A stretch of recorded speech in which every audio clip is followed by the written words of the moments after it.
जय श्री कृष्ण भक्तों। करवा चौथ व्रत की पौराणिक कथा। करवा चौथ की कहानी है कि देवी करवा अपने पति के साथ तुंगभद्रा नदी के पास रहती थी। एक दिन करवा के पति नदी में स्नान करने गए तो एक मगरमच्छ ने उनका पैर पकड़ लिया और नदी में खींचने लगा।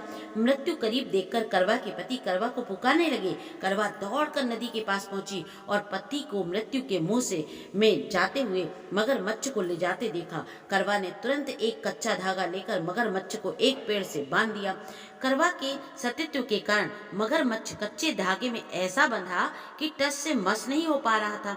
करवा के पति और मगरमच्छ दोनों के प्राण संकट में फंसे हुए थे।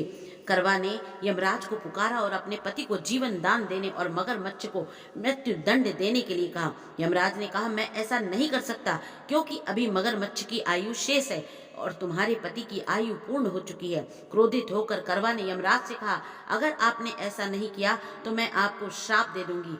सती के श्राप के भयभीत होकर यमराज ने तुरंत मगरमच्छ को यमलोक भेज दिया और करवा के पति को जीवन दान दे दिया। इसलिए करवा चौथ के व्रत में सुहागिन स्त्रियां करवा माता से प्रार्थना करती हैं कि करवा माता जैसे अपने पति को मृत्यु के मुंह से वापस ले आई थी, वैसे ही मेरे सुहाग की भी रक्षा करना। करवा माता की तरह सावित्री ने भी कच्चे धागे से अपने पति को वटवृक्ष के नीचे लपेट कर रखा था। कच्चे धागे में लिपटा प्रेम और विश्वास ऐसा था कि यमराज सावित्री के पति के प्राण अपने साथ लेकर नहीं जा सके। सावित्री के पति के प्राण तो यमराज को वापस लौटाना ही पड़ा और सावित्री को वरदान देना पड़ा कि उनका सुहाग हमेशा अमर बना रहे और लंबे समय तक दोनों साथ रहेंगे।